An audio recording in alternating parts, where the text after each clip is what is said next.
firme a promessa para toda a descendência, não somente ao que está no regime da lei, mas também ao que é da fé que teve Abraão, porque Abraão é pai de todos nós, como está escrito: por pai de muitas nações te constituí, perante aquele no qual creu, o Deus que vivifica os mortos e chama à existência as coisas que não existem. Abraão, esperando contra a esperança, creu, para vir a ser pai de muitas nações, segundo lhe fora dito: assim será a tua descendência. E sem enfraquecer na fé, embora levasse em conta o seu próprio corpo amortecido, sendo já de 100 anos, e a idade avançada de Sara, não duvidou por incredulidade da promessa de Deus, mas pela fé se fortaleceu, dando glória a Deus, estando plenamente convicto de que Ele, Deus, era poderoso para cumprir o que prometera. Pelo que isso lhe foi também imputado para a justiça, e não somente por causa dele está escrito que lhe foi levado em conta, mas também por nossa causa, posto que nós igualmente nos será imputado, a saber, a nós que cremos naquele que ressuscitou dentre os mortos, a Jesus nosso Senhor, o qual foi entregue por causa das nossas transgressões, e ressuscitou por causa da nossa justificação. Amém? Feche os seus olhos. Senhor Deus, ministra a tua palavra nessa noite. Traga a revelação do Senhor aqui, Deus, em o nome de Jesus. Que o Senhor venha, Senhor, e ministre de uma forma poderosa, rompendo, Senhor, com toda barreira, rompendo, Senhor, com todo mal, tudo aquilo, Senhor, que vem impedir a manifestação do seu poder, a manifestação da sua glória, Senhor, da tua graça, em nome de Jesus. Que o Senhor venha destruir todo o mal, para que a tua palavra, Senhor, encontre um ambiente propício para a manifestação do Senhor, através do teu Espírito Santo. Que a palavra, Senhor, venha, Senhor, e seja ministrada de uma forma poderosa nessa noite. Queremos mais de ti, nós declaramos aqui, mais da tua palavra, em nome de Jesus. Amém. Podemos assentar?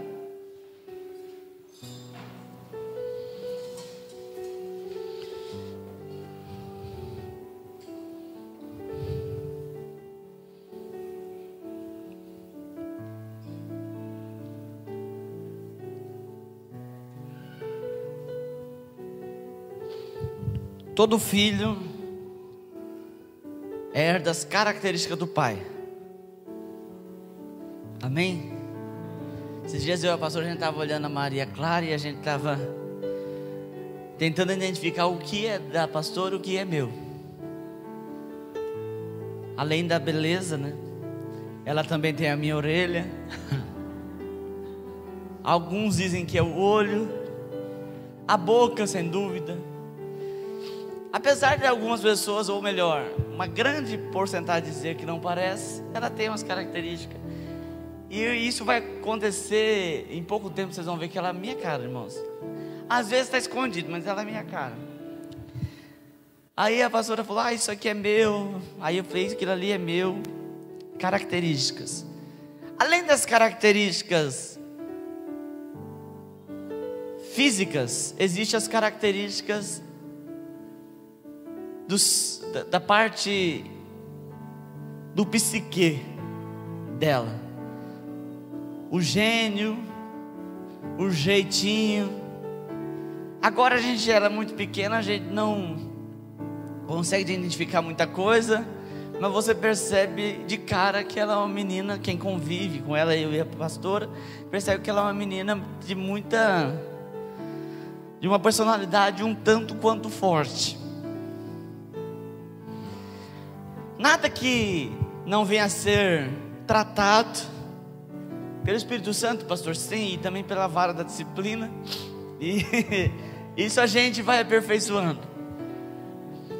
Com certeza herdou isso de mim e da pastora, porque nós dois, a gente é tratado. Eu falo, as pessoas não me conhecem no profundo, eu sou muito tratado por Deus, mas já fui uma pessoa muito nervosa.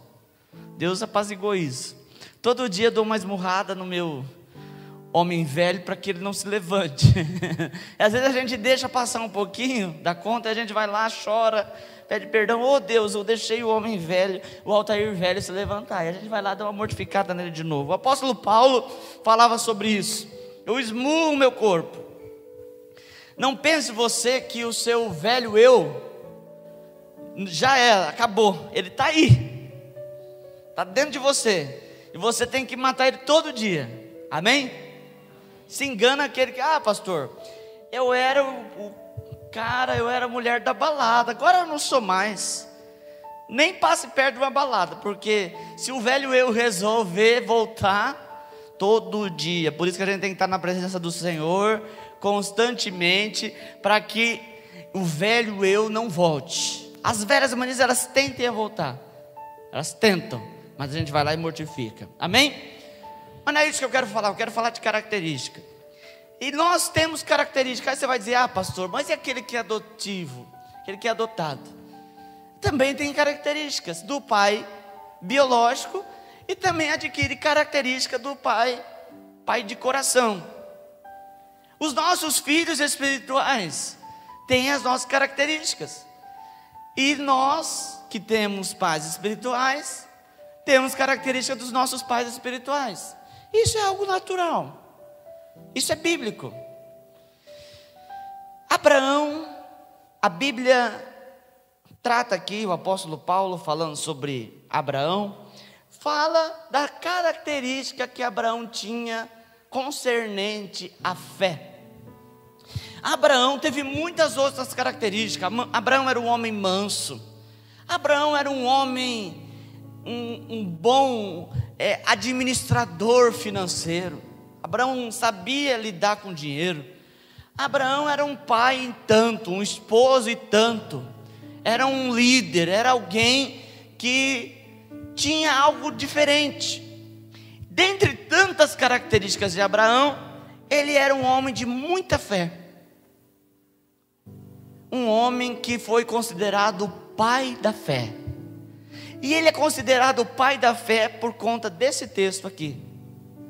Porque Abraão creu contra a esperança, e isso lhe foi imputado por justiça.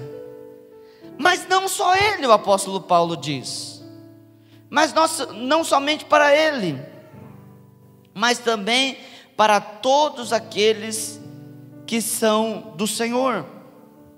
A Bíblia diz isso, versículo 24, vou ler a partir do 23.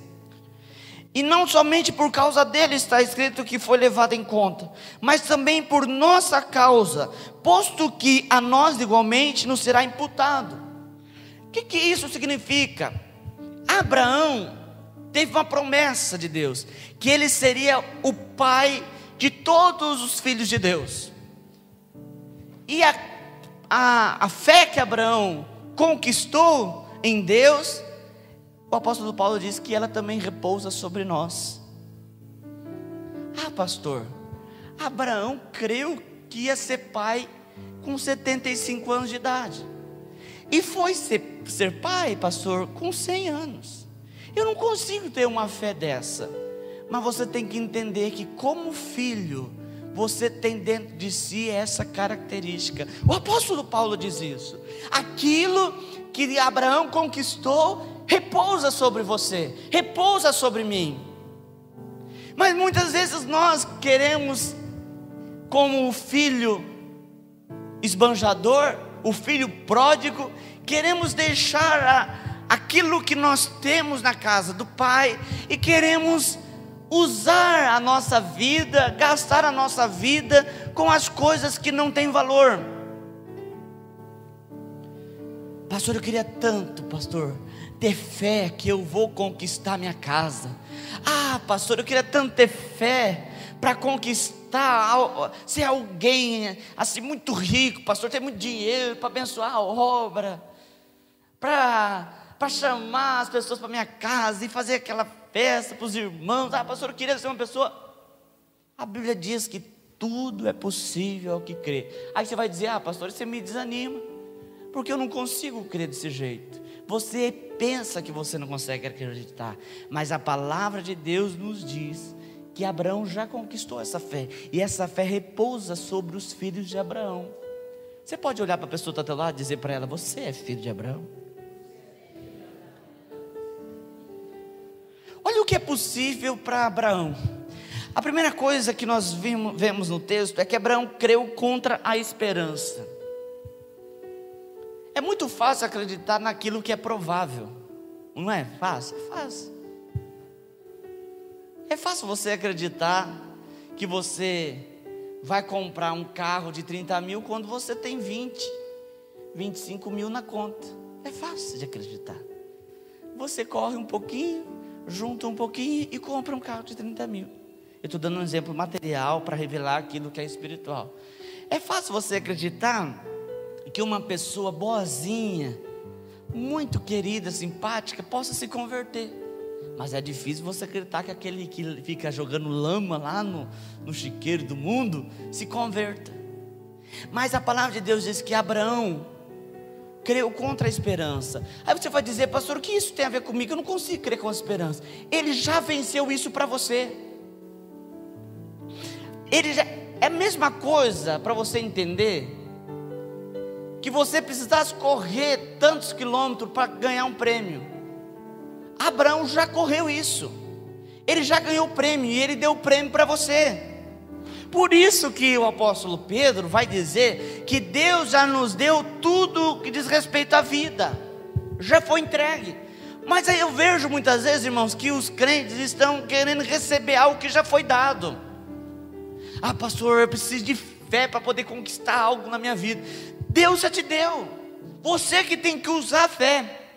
Por isso que a fé, a gente não precisa receber, a gente precisa despertar. A fé você não precisa receber. Abraão, eu estou pregando, está na Bíblia.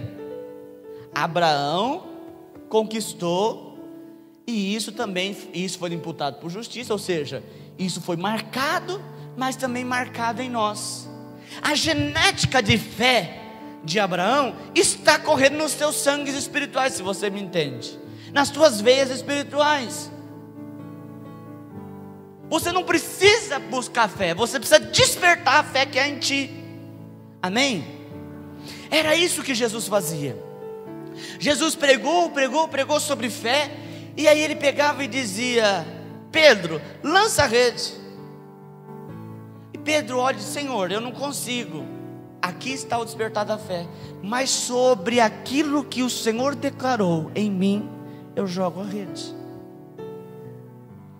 Quando Jesus pregou sobre os discípulos sobre fé, ele manda os discípulos atravessar o rio, e lá eles têm tempestade. Jesus vai ter com eles e diz: por que vocês, eu vou traduzir o que quer dizer, sois tímidos? Por que vocês não têm coragem de usar a fé? Por que vocês não têm coragem de usar? Vocês têm esse poder. Você está entendendo? A gente não precisa ter fé, porque a gente já tem. Aliás, a gente não precisa pedir fé, a gente já tem a fé. A gente precisa usar a fé que foi conquistada por Abraão. Você não precisa conquistar a fé, você precisa usar. E eu vou dizer para você algo que já aconteceu na minha vida. Ah, pastor, é muito fácil falar que é usar a fé. Eu aprendi a usar a fé como pastor. Um pastor que não usa a fé, ele está ferrado, no bom sentido da palavra. Porque tudo a gente precisa de fé.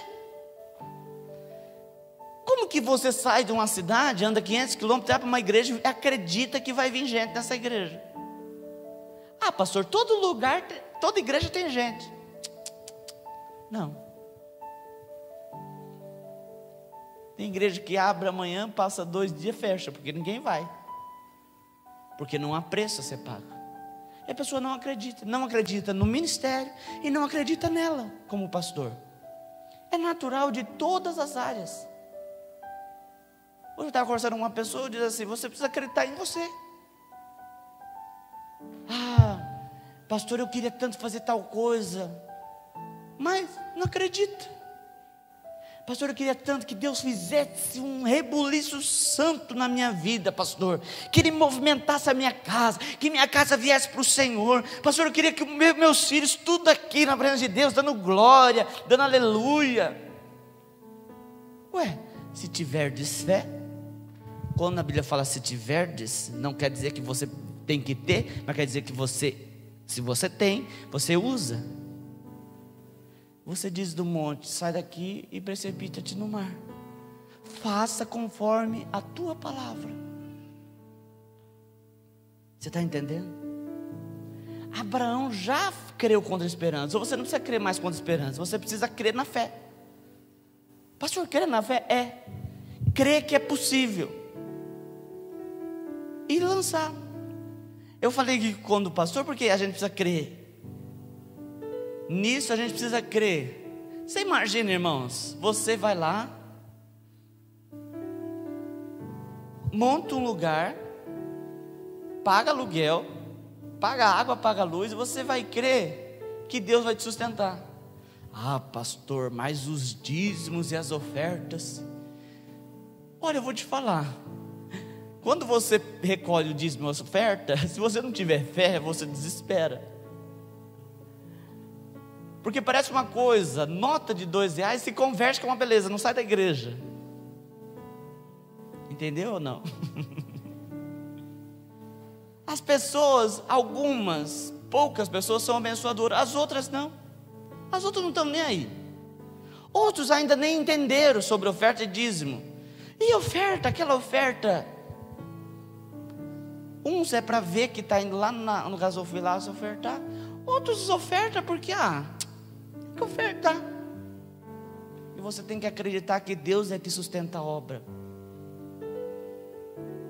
Você tem que acreditar que é Deus que provê quando você constrói um templo como esse. Ah, pastor, isso aqui é algo pequeno, isso aqui é coisa de poucos mil, faz isso daqui. Ah, é?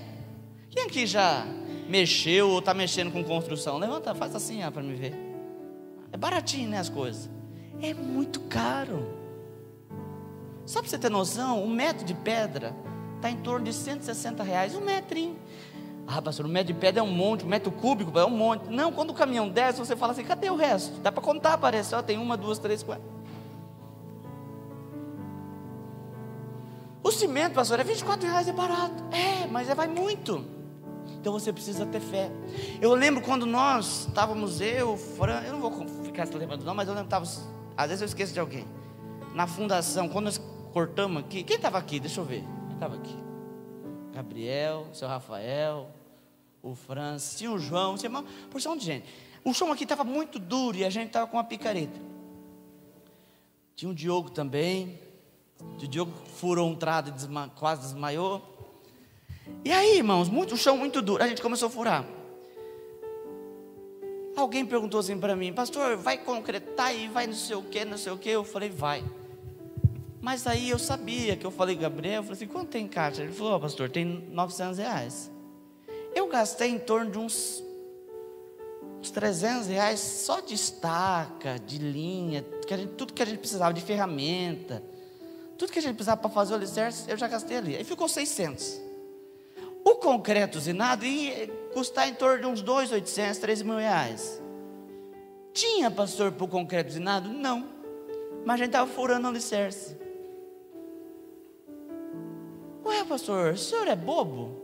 Vai furar o alicerce sem ter dinheiro para comprar o concreto? Isso que é exercer a fé. É você furar. E nós furando. No meio do caminho, alguém falou assim, nem daqui é. Acho que foi o pastor Renato, né? Falou, eu vou dar para vocês o concreto. Ele nem sabia se a gente tinha dinheiro ou não. Eu vou dar o concreto. E aí a gente terminou. Foi um dia chuvoso. Veio o caminhão.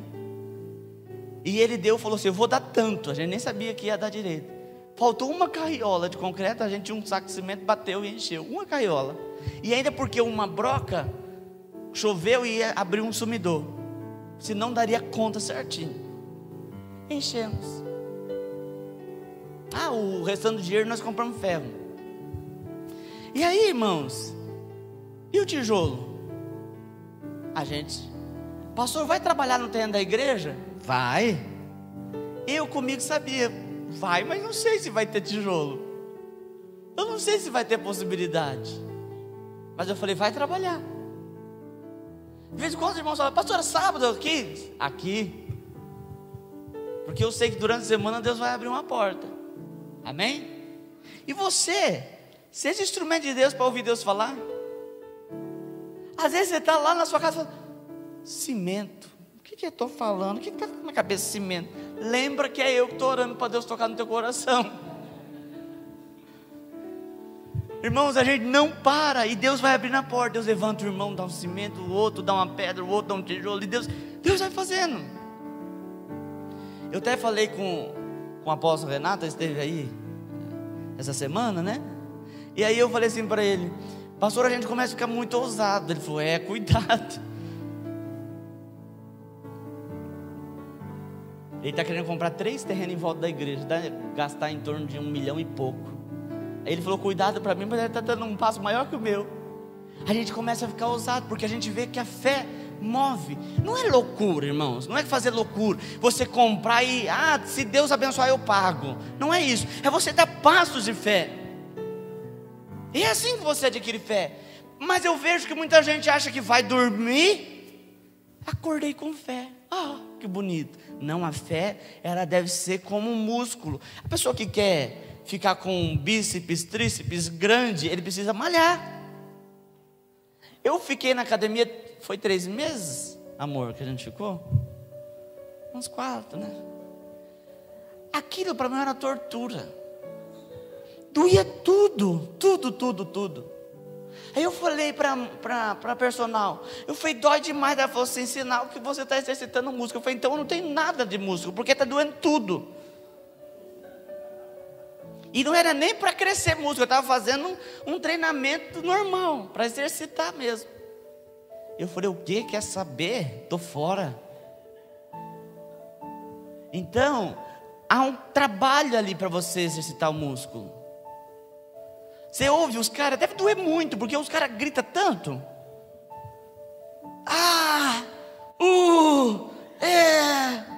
Deve doer demais. Eu falei, o quê? Eu vou passar isso aí 2 horas fazendo esse barulho todo aí, que deve doer demais. Não, eu sei que um só faz o barulho só. Mas se você quer exercitar algo, requer um esforço. A fé é a mesma coisa. Requer um esforço para você exercitar a fé. É um trabalho, você dá um passo hoje, você dá um passo amanhã. O problema é que a gente faz ao contrário. Pastor, eu estou querendo fazer algo, se Deus me abençoar, eu vou fazer. É o contrário que você tem que fazer, você tem que dar o passo de fé. O maior exemplo que nós temos na Bíblia é quando o povo sai do Egito e chega num lugar chamado Pi-Hairote. É um lugar que significa lugar sem saída. De um lado tinha uma muralha, de uns 12 metros de altura, era um rochedo. Do outro lado um rochedo. Atrás tinha o faraó e o exército, e na frente o mar. Então, ou seja, um lugar sem saída. Se vai para trás, o faraó mata. Por lado não tinha condições de escalar, e na frente o mar. O povo começou a clamar a Moisés: Moisés, nós vamos morrer. Moisés clamou a Deus, e Deus disse assim: por quê você está falando comigo? Diga o povo que marche. Vocês, quando estudam essa história, você vai ver que a água não abre e o povo passa, mas o povo marcha e a água abre. Moisés toca, vem um vento e abre. Se o povo não tivesse marchando, a água não se abriria. Não era o toque, não era o cajado de Moisés, mas era o marchar do povo que abre. Não é o movimento, não é o vento que abre o mar, é o seu passo de fé que abre o mar. E às vezes ele dá um passo e tudo diz para a gente que não vai dar certo. Mas a palavra de Deus é que Abraão creu contra esperança. Deus chega para ele 75, Sara por volta de 70 anos, chega assim: você vai ser pai de uma numerosa nação. Sara era uma mulher mais pé no chão, ela começa a dar risada. Eu? Abraão já não estava mais com aquela força toda, se é que vocês me entendem. Já tinha acabado. Abraão era aquele homem que pegava na mão de Sara e passeava para sorvete. E acabava por ali a história.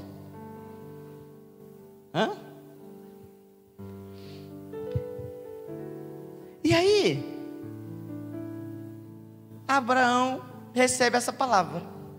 Sara, como era mais pé no chão, ela deu uma risadinha. Depois ela creu. Deus deu uma dura nela, ela creu. Abraão creu. E aí, irmãos, de 75 anos até os 100, Abraão creu contra a esperança. Deus é tão interessante as coisas que Deus faz, que Deus poderia fazer com 75. Mas se Deus fizesse com 75, alguém ia falar: um homem de 75 deve ter tomado uma catuaba, deve ter tomado um pó de guaraná. Você foi lá num momento de 2 segundos e pau, aconteceu. Mas não, demorou 25 anos, 100 anos, aí não tem jeito. 100 anos, gente. Pastor, eu conheço essa história. Mentira, não pode. Ou se você conhece, você já pega a receita para nós. Quando nós ficar velho, a gente já... Mas Deus espera o milagre. Aliás, Abraão espera o milagre. Por isso que a palavra de Deus diz que ele creu contra a esperança. Você não precisa ver, você precisa apenas exercer sua fé. Amém? E Abraão então tinha quase 100 anos. A esposa era idosa, nunca pôde ter filho, era estéril. Mas pela fé, por Abraão esperar 25 anos, Deus abriu a porta. Deus fez um milagre. Amém? Você é filho de Abraão. Creia, ainda que você não veja, porque Deus pode fazer. Aliás, Ele vai fazer. Amém? Segunda coisa, Abraão crê, ainda que a demora acontece. Isso é perseverança. Diga comigo, perseverança. Eu sempre gosto de explicar que a palavra perseverança é você estar no lugar, ainda que tudo diz para você não estar, mas você fica. É como se você tivesse parado e uma onça correndo até você, e você não corre. Isso é perseverança.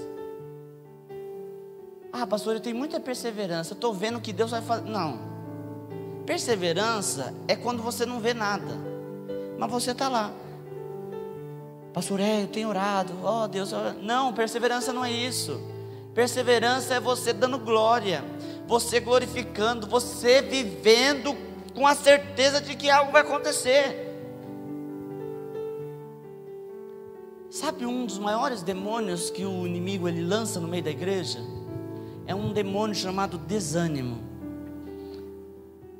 Deus fala assim: vocês cavaram para si cisternas rotas, cisternas que não retêm água, e esqueceram de mim, um manancial de águas vivas. Nós, irmãos, muitas vezes cavamos cisterna. Lá no Nordeste tem muita cisterna. Uma caixa que vem lá, a chuva enche, ou às vezes um caminhão pipa passa e enche. Mas a cisterna, ela não é uma fonte. E às vezes a cisterna está rachada, está com buraco, enche de água, passa 2, 3 dias, acabou a água. Vai usando a água, seca a água. Nós às vezes fazemos isso. Ouvimos uma palavra e aí ficamos cheios de Deus. Tudo que a gente toca vira ouro. A gente sai profetizando, a gente sai expulsando demônio, a gente sai exercitando a fé. Mas passa um tempo, aquilo vai caindo. A gente traz um profeta para pregar, a igreja incendeia, depois vai murchando. Vai para o encontro, a igreja incendeia, o crente chega, vira uma chama de fogo, depois vai apagando, apagando, apagando. Isso não é algo real, é mais emocional e psicológico do que real. Porque, por isso que Deus falou: olha, deixa a cisterna e busque a mim, que sou manancial. Manancial é fonte. Todo dia você tem fé. É isso que manteve Abraão ficar firme. Não é um exercício de mente. Aí eu creio, aleluia, glória a Deus. Aí chega amanhã assim, eu creio mais ou menos. Chega na outra semana, eu quase creio. Daqui a pouco você nem lembra o que você está crendo. Você não lembra o que você está orando. Não, irmãos, nós temos que estar em Deus, porque o Espírito Santo de Deus me motiva. O Espírito Santo de Deus põe você para orar. Aquilo que você está orando, você esqueceu, é porque isso não está colocado diante de Deus. Aprende isso. Se você está orando por algo e você esquece, é porque você ainda não colocou diante de Deus. Porque quando você coloca algo diante de Deus, o Espírito Santo de Deus te lembra a orar. A Bíblia diz que Ele nos assiste em nossas fraquezas. Ele intercede por Deus.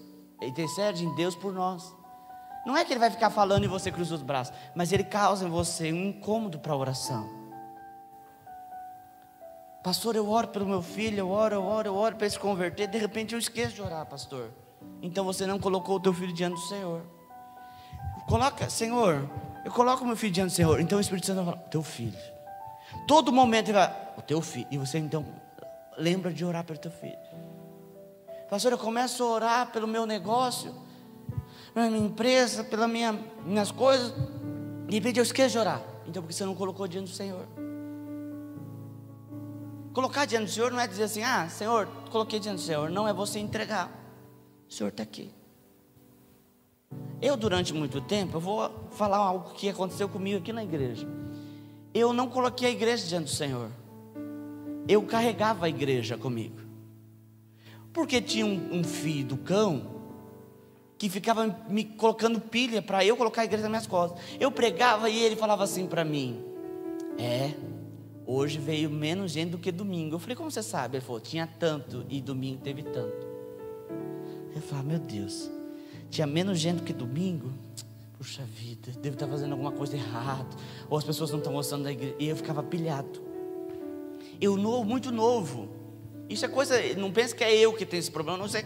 Tem pastor com 50 anos que está vivendo isso aí, até hoje. E aí eu ficava, puxa vida. Aí eu pregava, as pessoas não mudavam de vida. Eu falei aqui, irmãos, eu ganhei muito católico aqui na Nova Andradina. Passou 6 meses, eu falava, em nome de Jesus, amém. Quando eu olhava, tinha uma irmã que já estava na igreja, 6 meses fazendo o sinal da cruz. Eu falei, não pode isso, eu vou desanimar.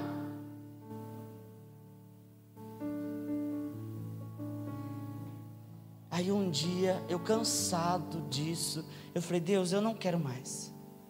Eu não quero mais, eu não quero saber de igreja, eu não quero saber de pastorado, eu não quero saber nada disso. Porque quando a gente está de fora do ministério, irmãos, a gente vê, parece que é uma coisa tão gostosa. Ser pastor é tão gostoso, a gente fala no microfone, a gente visita os irmãos. Irmãos, é muito difícil, você tem um peso de glória muito grande nas suas costas. Além do peso de glória, de uma responsabilidade espiritual, você tem gente chata que te persegue. Irmãos que você abraça e eles estão querendo furar. Pastor, não pode falar isso na igreja. Pode! Chega de mentira. Os irmãos dizem, pastor, o senhor é o meu melhor pastor. E aqui, ó, te furando. O pastor Renato falou que eu ficava na mesa de som. Uma vez eu estava na mesa de som e eu vi uma irmã que todo dia ela falava, pastor, que pregação, maravilhosa. Sabe aqueles bajuladores? Isso tem em todo lugar. E aí, pastor, que pregação, pastor, o senhor é um pastor maravilhoso, pastor.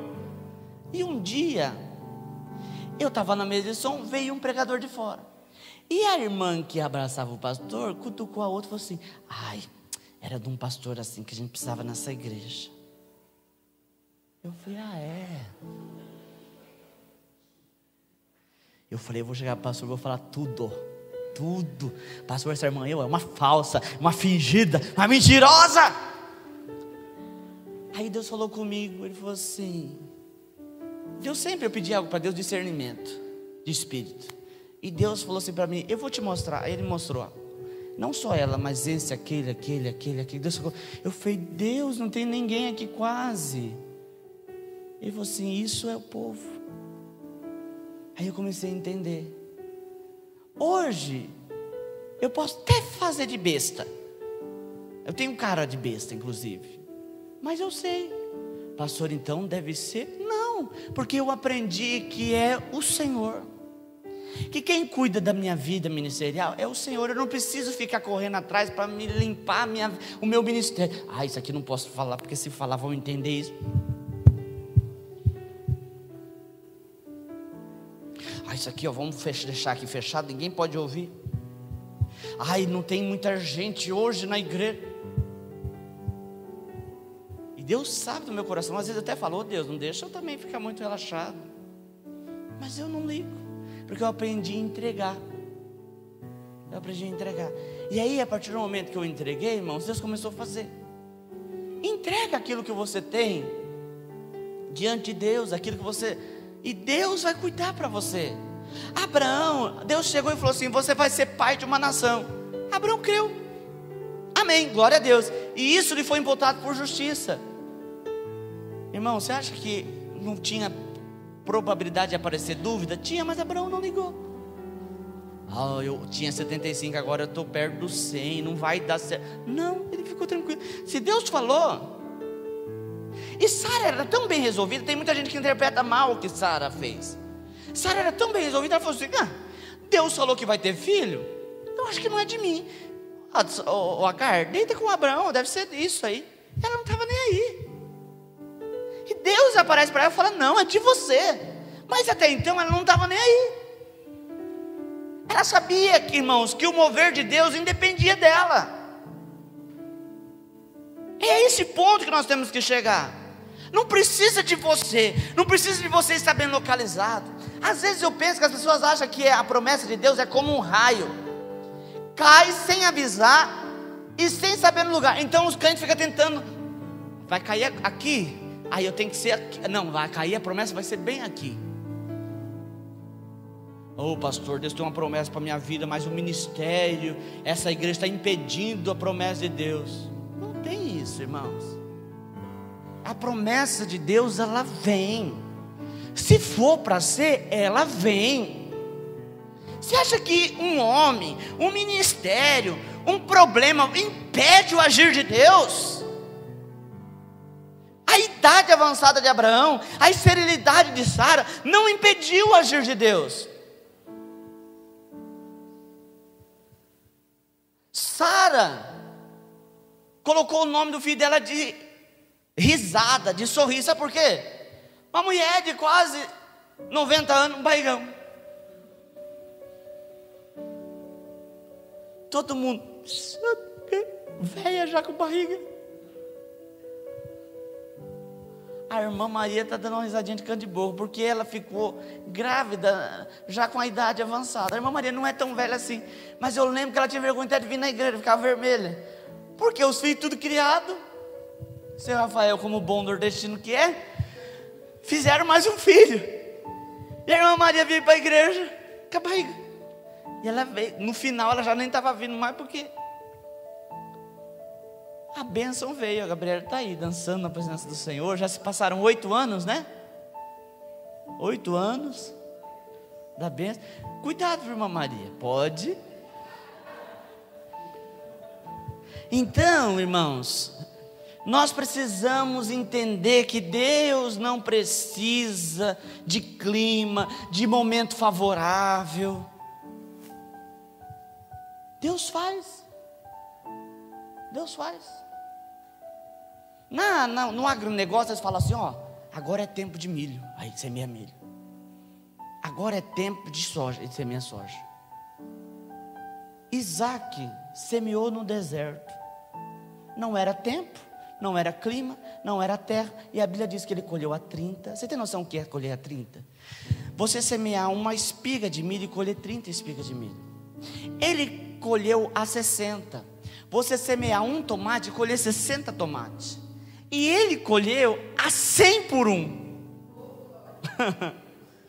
Você semeou 1 quilo de feijão, colheu 100 quilos de feijão.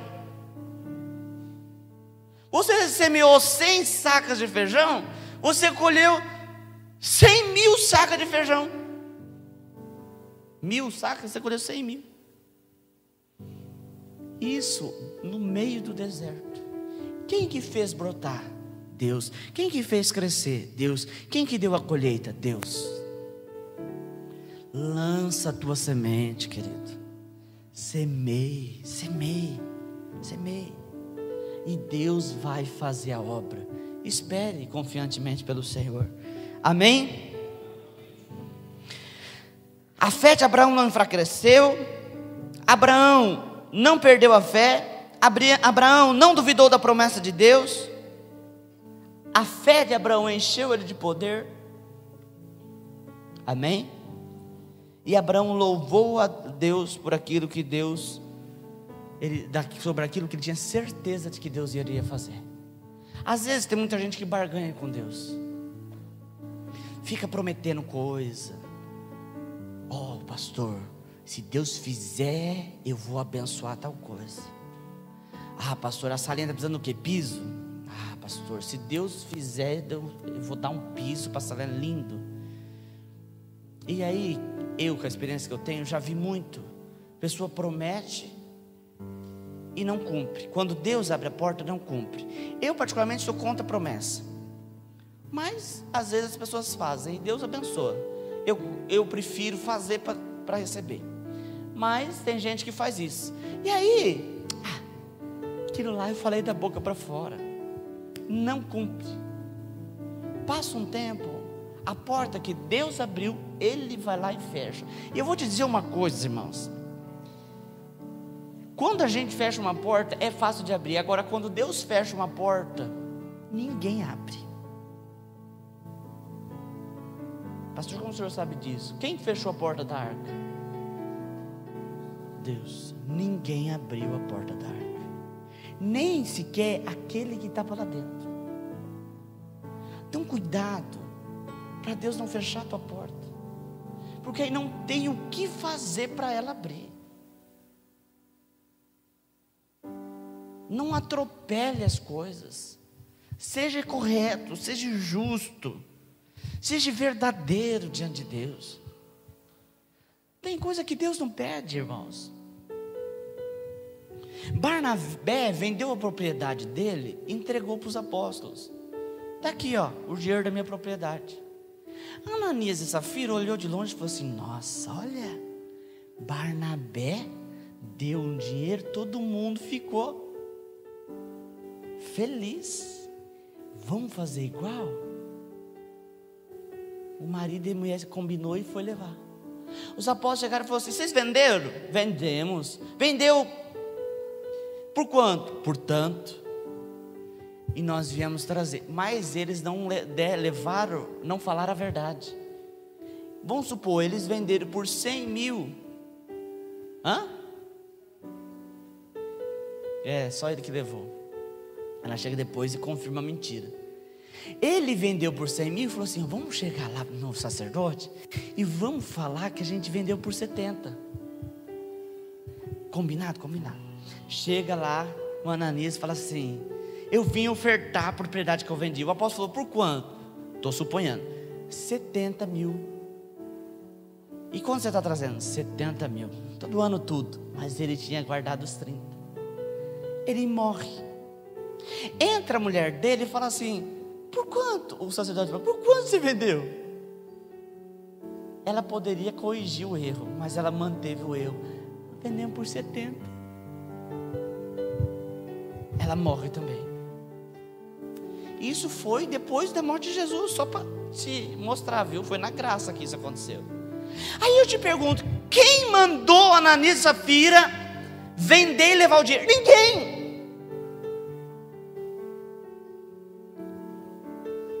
Irmãos, a Bíblia diz que é melhor não votar do que você votar e não cumprir. Não barganhe com Deus, porque, irmãos, a coisa pode piorar. Irmãos, ele tinha uma propriedade de 100 mil, amém. Ele poderia vender a propriedade e comprar outras propriedades, e comprar uma carruagem nova, um carro novo, e poderia fazer o que ele quisesse, o dinheiro era dele. Mas a mentira, a enganação, a barganha fez com que eles fossem destruídos.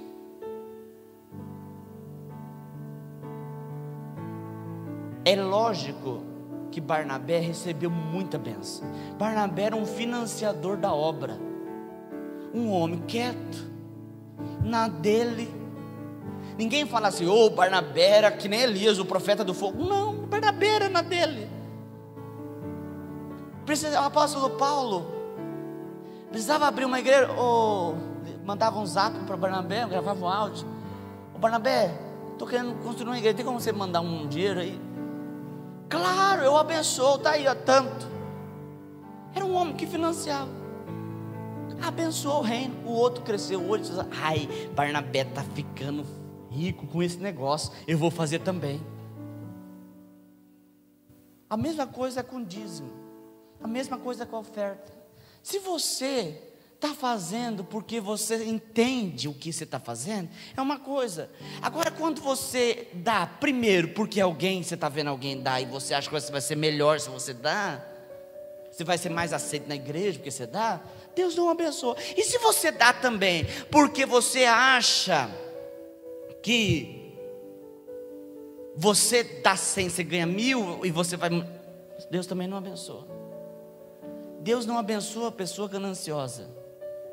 Deus abençoa aqueles que abençoam despretensiosamente. Estou abençoando. Ele sabe no íntimo dele o que é uma colheita em Deus. Não é você não acreditar na colheita, porque também ninguém é besta. Se ninguém semeia num lugar sem esperar colheita, mas é a pessoa que está fazendo pela colheita e não pela obra. Você está entendendo? Eu não posso fazer pela colheita. A colheita vem, mas eu faço pela obra. Eu vou acreditar na colheita, claro, mas eu estou fazendo pela obra. Amém? Terceiro e último lugar, Abraão creu, como eu disse, para toda a sua descendência. Diga assim comigo, aquilo que Abraão creu, repousa sobre, diga para a pessoa que está ao teu lado, aliás, diga, aquilo que Abraão creu, repousa sobre a tua vida. Em outra tradução diz assim, por isso Abraão, por meio da fé, foi aceito por Deus. A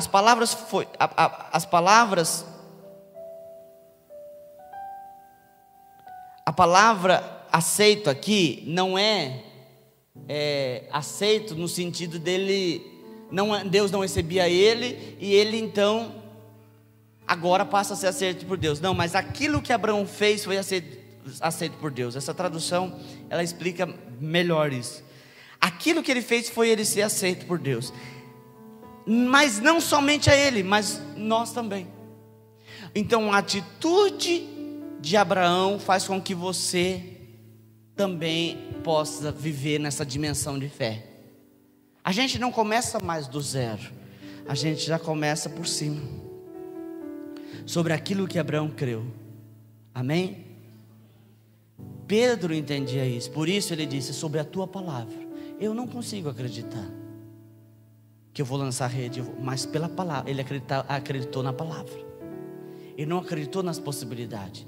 Às vezes você está aqui esperando um milagre de Deus, está na igreja esperando um milagre, alguma porta se abrir, e você está tentando ver uma possibilidade.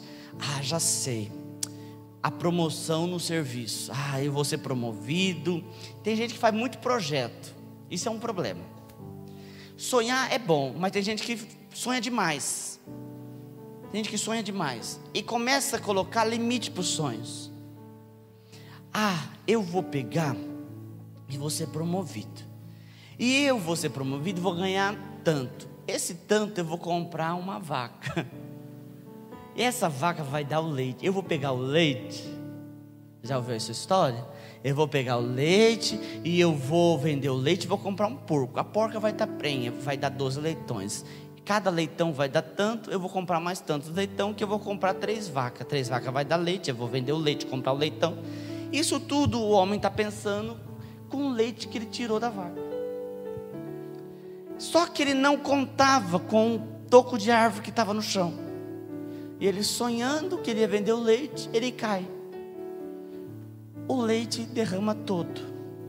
Moral da história: não adianta chorar o leite derramado.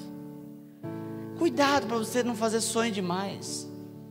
Tem gente que só sonha, a vida inteira sonhando. Pastor, um dia eu vou ganhar na Mega Sena.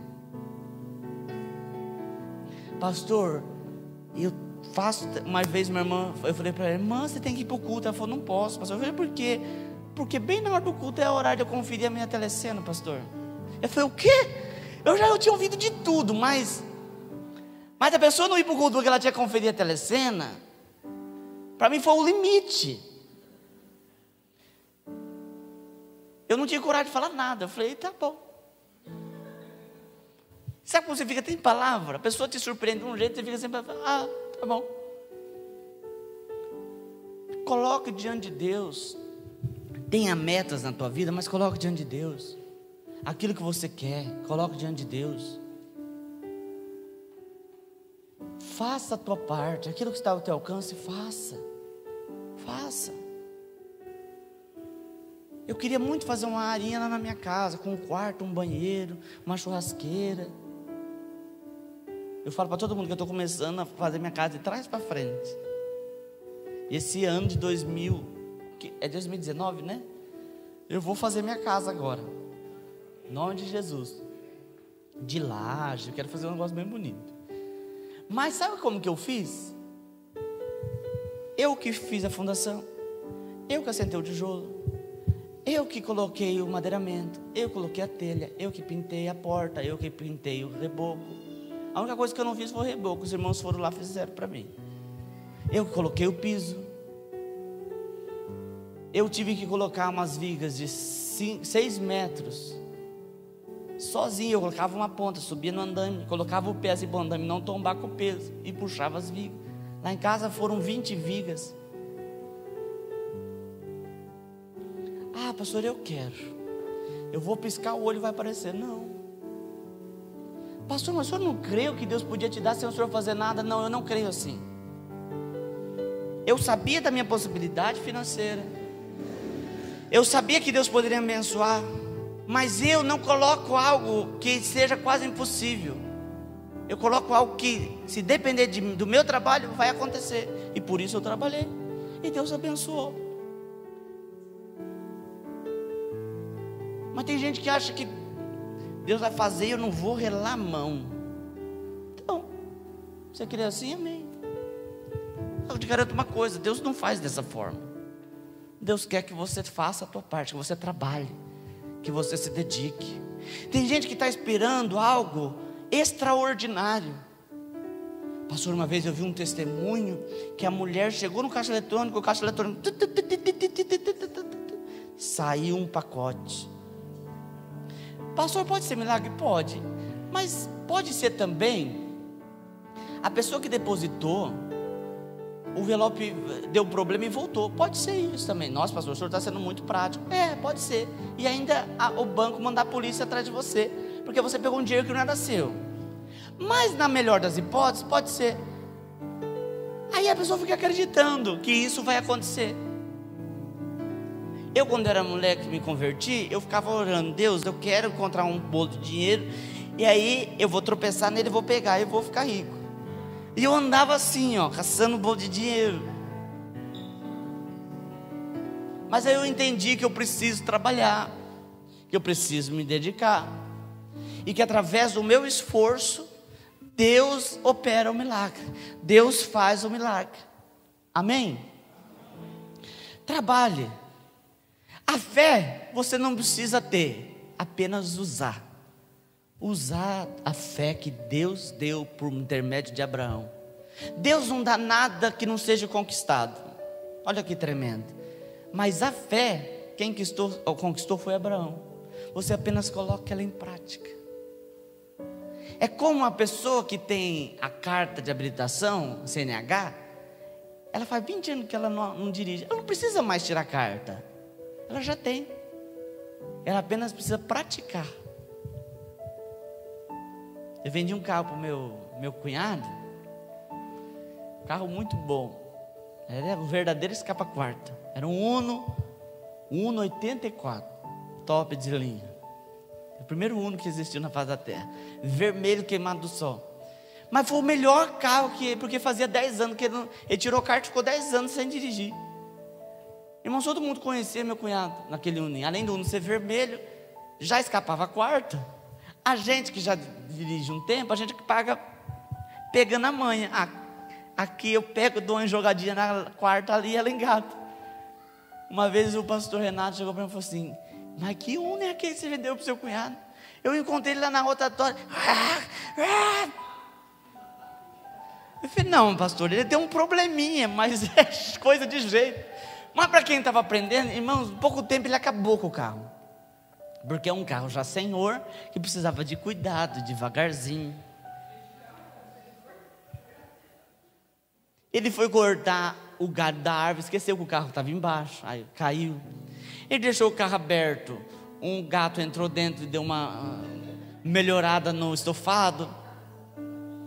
Mas foi o melhor. Imagine se ele tivesse pegado um carro zero. Deus faz assim com você. Deus vai dando passo para você acreditar, para te colocar num nível, irmãos, aonde ninguém pode resistir. É esse nível que a gente tem que chegar, um nível de fé.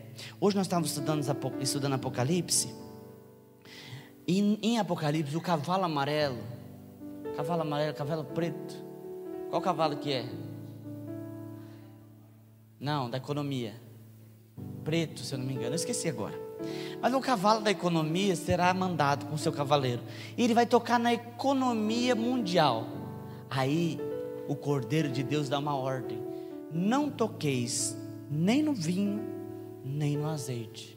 Aí eu estava explicando que o vinho e o azeite representam o Espírito Santo.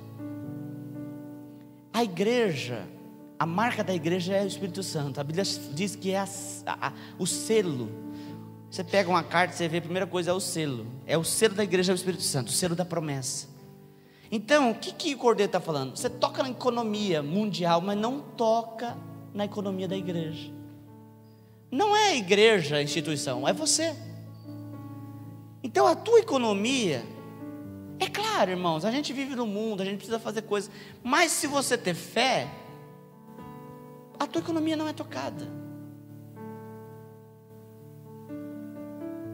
Pastor, quer dizer que quando o mundo estiver em crise eu estou enriquecendo? Não, não é isso. É Deus te sustentando. Nós construímos aqui, irmãos, um maior período, o período mais difícil do Brasil. Estamos construindo esse ano, foi um ano muito difícil. Roubaram o nosso país. Mas Deus deu graça, nós construímos, nós fizemos. Eu fico imaginando o que vai ser se a economia melhorar. Amém? Então, creia que Deus é o que faz e comece a exercitar a tua fé. Comece a dar passos de fé. Comece a dar passos de fé. Cuidado com os seus votos. Cuide. Votou, cumpra. Ainda que te custe. Ainda que te custe. Ainda que te custe. Cumpra. Quando nós estávamos construindo a igreja em Jales, um menino ganhava R$300, 300 e pouco. Eu doava cadeira. Eu ajudava na compra do ar-condicionado. Só que eu chegava para o tesoureiro e falava assim: eu vou dar. Não pense que eu não vou dar. Só que vai ser parcelado. Eu comprei a cadeira custava R$240 cada poltrona. Eu falei: eu vou dar a minha poltrona, mas em 5 vezes. Eu dei a minha e mais da minha família. Aí eu cheguei para todo mundo e falei: eu dei a cadeira, vocês podem me mandar o dinheiro aqui. Em 5 vezes. O ar-condicionado eu parcelei em 10 vezes. Mas eu entrei na promessa. Quando eu fiz aqui a semeadura da salinha, eu falei para quem não podia dar um papelzinho, para você não perder a oportunidade. Você não perder, não é porque eu quero que você se comprometa, não, isso não. O pastor está querendo tirar o meu dinheiro. De jeito nenhum, é teu. Fica para você. Eu quero o dinheiro daqueles que sabem que é do Senhor, não deles, para abençoar a obra. Até porque dinheiro suado assim demais, dá um trabalho danado. Não trabalha, a pessoa dá com aquela tristeza. Você está entendendo? Faça, exercite a sua fé. Quando eu trabalhava secularmente, eu trabalhava fora, eu dizimava aquilo que eu queria ganhar. Ah, pastor, o senhor ganhava 500, o senhor dizimava um dízimo de 2.000 para ganhar? Não, não tinha jeito. Mas eu sempre dizimava aquilo que eu queria ganhar, e Deus me levava naquele nível. E eu dizimava depois aquilo que eu queria ganhar, e Deus me levava no outro nível. Amém? E eu tenho colhido, irmãos, hoje prosperidade daquilo que Deus fez. Daquilo que Deus fez. Ah, pastor, mas o senhor deve estar ganhando muito bem. Não estou ganhando muito bem. Inclusive, eu poderia ganhar mais. Para aqueles que são os curió, eu poderia ganhar mais pelo que eu faço. Mas eu estou feliz. Não é o tanto que eu ganho, é o tanto que Deus abençoa. Deus abençoa. E eu estou crendo que Deus vai me levar a um nível muito grande de prosperidade. Pastor, cuidado, as pessoas não podem ver pastor sendo abençoado. Eu, como eu disse, eu não estou nem aí. Se Deus me der uma Hilux amanhã, eu vou andar de Hilux. E eu não estou nem aí se alguém falar assim: ixi, pastor está de Hilux. Eu não estou nem aí. Porque aqueles que vê a bênção também serão abençoados. Aquele que critica, aquilo que ele não tem será tirado. Pronto, está lançada a palavra. Além da palavra que eu falo, que sai espinha na língua. Irmãos, Deus está querendo abençoar. Deus está querendo derramar graça. Seja participante dessa bênção. Amém? Você tem alguns grupos de pessoas: aqueles que participam, aqueles que veem, mas não estão no meio, e tem o pior grupo, que é aqueles que não são abençoados e criticam a bênção do outro. Irmãos, entra na bênção, entra na bênção, fica de fora não, falando: oh, aquele irmão ali deve estar vendendo droga, aí aquele outro ali, sai fora. Seja abençoado também, entra na bênção, não seja bobo, entra na bênção, ande junto com quem está sendo abençoado. Eu não ando com aqueles perrapados, não. Eu não ando. Pastor, credo, isso é preconceito. Não estou falando de pobreza, não. Eu estou falando de perrapado de bênção. Tem gente que não é, tudo que ele tem não é abençoado. Se ele tem um carro, o carro só quebra, só é o pior. A casa é tudo pior. As coisas que ele tem é tudo pior. Eu não ando lá de gente, porque não está sendo abençoada. Vai que eu pego isso. Eu ando de gente, lá de gente está sendo abençoado, que chega: vamos orar para a gente ser abençoado. Por quê, irmãos? A bênção é derramada nele, e eu pego um pouquinho da bênção que cai do lado dele. Não ande com gente que te coloque para baixo, porque essas pessoas elas querem te sugar. Tem gente que é só derrota, derrota, derrota, derrota, derrota, derrota. Esse aí não quer. Ele não quer ser abençoado, ele quer viver na derrota. Porque a Bíblia diz que aquilo que você fala é aquilo que você vive.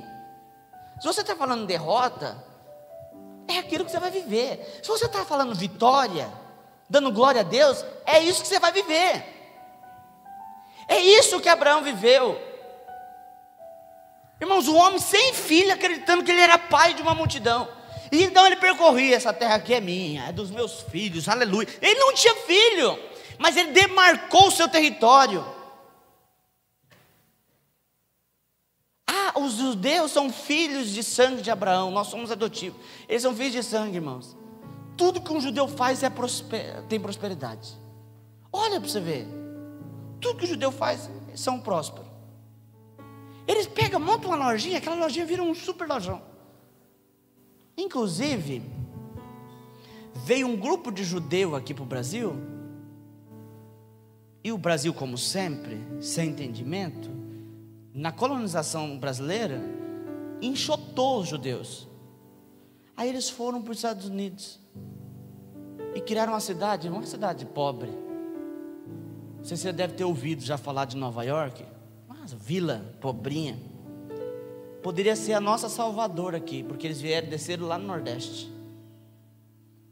Eles são abençoados. Aí a gente fala: nossa, o judeu também, eles são filhos de Abraão. Nós somos adotivos, irmãos. A gente também tem que ter a mesma ousadia, a mesma fé, acreditar.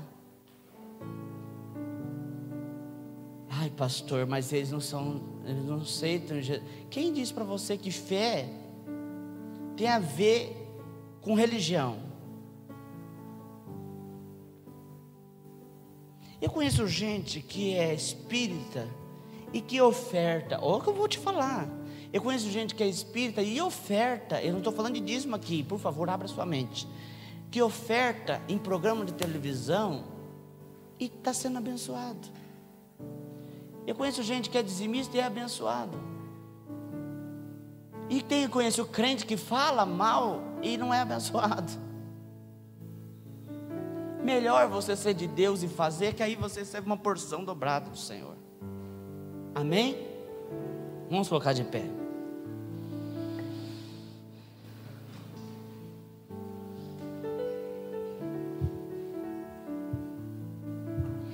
Uma pessoa como essas, Deus abençoa financeiramente. Não significa que ela vai ser abençoada na vida. Eu não estou falando isso. Porque para você ser abençoado na sua vida, você precisa ter uma vida com Deus. Por exemplo, existe um neopentecostalismo que faz de tudo para tirar dinheiro do povo. Vende de tudo. Aí alguém fala assim: pastor, o povo que dá, mas é besta, né, pastor?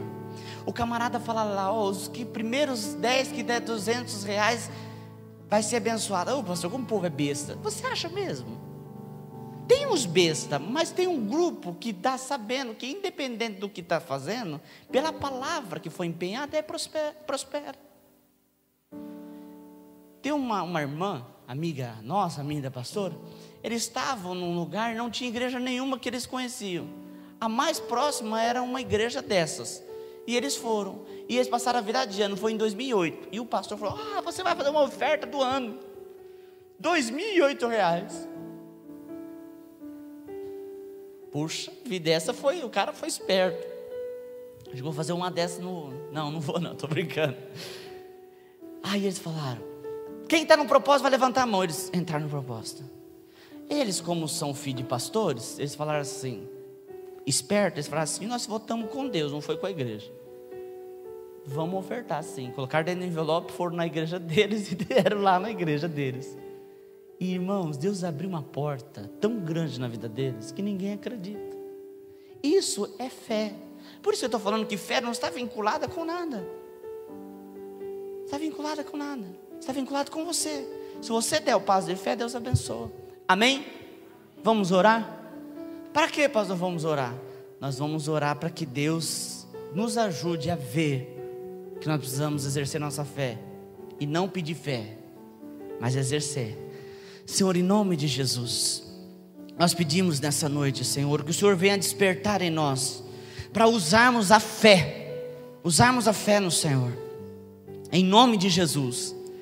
Pai, que nós possamos deixar de lado, Senhor, toda a incredulidade, toda a falta de perseverança, de esperança, e que nós possamos entrar na dimensão de fé de Abraão, para podermos, Senhor, conquistarmos o que o Senhor tem para nós. Em nome de Jesus, ó Pai, eu como ministro do Senhor declaro: desperta a fé no teu povo, em nome de Jesus, ó Deus. Aqueles, Senhor, que estão desanimados, desperta a fé nessa noite, em nome de Jesus. Aqueles que estão tristes, Senhor, que estão achando, Senhor, que não tem mais possibilidade, desperta a fé. Aqueles, Senhor, que estão com problemas, desperta a fé para que eles entendam que o Senhor vai abrir a porta, que o Senhor vai fazer um milagre, em nome de Jesus. Aqueles que estão precisando de algo, Senhor, que o Senhor sinalize algo, desperta a fé, em nome de Jesus, em nome de Jesus. Querido, cuidado, Deus nunca vai te colocar numa posição sem saída. Não, Ele vai colocar a porta, e Ele vai abrir uma porta. Amém? Em nome de Jesus. Nós vamos para os dízimos e as ofertas. Coloque um gasofilaço aqui para mim. Você que vai dizimar, ofertar, já pega o seu envelope. Eu queria fazer uma pergunta para os irmãos. Nós já fizemos essa pergunta aqui e não foi muito aprovada um tempo atrás. Mas aproveitando aqui que nós estamos aqui em um grupo de membros, o que os irmãos acham de a partir do ano que vem a gente passar o culto para 7 horas da noite? Quem concorda com isso? O que os irmãos acham? A picadinho assim, isso aí é uma coisa lá de trás, veio. Deixa eu ver. Então a maioria venceu já. Não vou nem mais perguntar mais para ninguém. Então a partir do ano que vem, nosso culto começa às 7 horas da noite. Amém? Então, alguém fala assim, pastor, está adiantando, 9h20. Irmãos, a gente não está fazendo nem 2 horas de culto. Mas como o horário é assim, a gente tem a impressão que a gente está muito tarde. Mas a maioria aqui que eu conheço, tirando os mais velhinhos, isso é coisa de velho, dormir com a galinha, vai dormir lá para as 11h, meia-noite. E aí às vezes a gente fica ainda preocupado que o culto está acabando 9h20. Então a gente, a partir do ano que vem, a gente começa o culto 7 horas. Não vai ter problema. Aqueles que não vierem até lá, porque se não vieram é porque não é da igreja. E se eles não lembrarem, eles vão chegar na hora da palavra. Então vai ser, não tem jeito de escapar, porque é meia hora de louvor. Amém? Glória a Deus. Pastor, mas vai começar às 7. Uns já vão perguntar para mim, vai começar às 7 e terminar às 9h20? Não sei, irmão, que Deus vai preparar. Amém? Vamos ofertar. Senhor, em nome de Jesus, abençoe aquele que vai ofertar, aquele que vai dizimar. Abre as portas, Deus, derrama a unção do Senhor. Pai, prospere o teu povo, que eles entendam a importância da semeadura, que eles entendam, Senhor, a importância, Senhor, dos votos, da oferta, em nome de Jesus. E aqueles, Senhor, que têm sido abençoadores deste lugar, eu profetizo algo especial. Eu profetizo, Senhor, uma colheita sobrenatural, em nome de Jesus, ó Pai. Pai, não somente a semente de hoje, mas aqueles que têm semeado neste lugar, eu profetizo, Senhor, uma porta aberta na vida financeira, em nome de Jesus. Eu profetizo milagre. O Senhor tem, Pai, prosperidade para o teu povo, e eu peço, derrama sobre esses, derrama sobre aqueles teus filhos, Senhor, que têm semeado na tua casa. Abre a porta, Deus, em nome de Jesus. Derrama unção, derrama graça, em o nome de Jesus. Amém? Você que vai dizimar e ofertar, coloque aqui no gasofilácio, o Gabriel vai ungir você.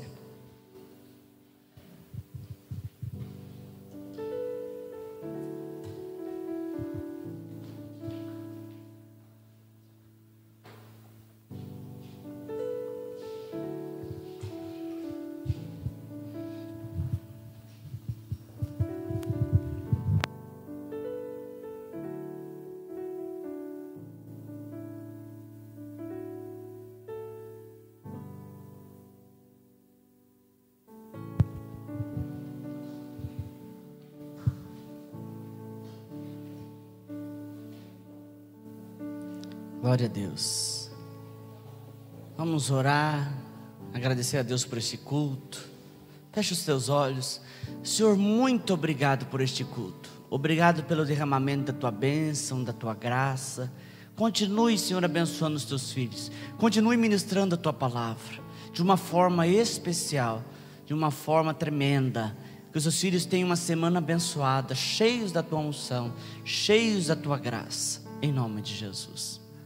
Eu estou me esquecendo, a gente está fazendo uma ação entre amigos daquela panela de pressão da Tupperware, custa em torno de R$600. As irmãs que vêm da Tupperware falou para nós aqui, é R$10 o número. O sorteio vai ser dia 14 de dezembro, é em prol da sala infantil. Tem muita coisa para fazer. Se os irmãos ainda não foram, vai lá no fundo ver. A gente cobriu o sábado bonitinho, a gente subiu lá em cima, cortou os cantinhos da telha para não entrar poeira, ficou bem jóia. Estou com uma dor nas costas ainda disso aí. E aí falta rebocar, falta colocar contrapiso. Tem lá atrás para rebocar, tem aqui para rebocar. Então a gente precisa terminar todas essas coisas aí. Mais algumas coisas que o apóstolo deixou aqui para a gente fazer, né? A gente precisa fazer um estacionamento. Vamos orar aqui por aqui. Se não sair aqui, a gente faz aqui na frente. Mas vamos ver o que Deus prepara. Amém? Então, inclusive quem conhece, aqui eu acho que é do Ivan. Quem tem algum contato desse povo, me ajuda para a gente entrar em contato junto, ter alguma amizade. Mas eu não quero que fale. Ah, pastor, eu conheço, é muito amigo, eu vou falar. Não, eu quero ir junto. É só uma pessoa para fazer um intercâmbio comigo, tá? Então, eu acho que é o Ivan da Santa Maria, Depósito Santa Maria, né? Então, mas se não der aqui também, a gente tem outras possibilidades. mas vamos orar para que Deus abra a porta. Amém? Que Deus te abençoe. Está encerrado em nome de Jesus. Quem ainda não comprou a rifa, é para procurar a pastora, tá? Ela está vendendo. E quem quiser ajudar a vender, é um bloquinho de 10. O irmão Joãozinho do Paraíso já vendeu uns.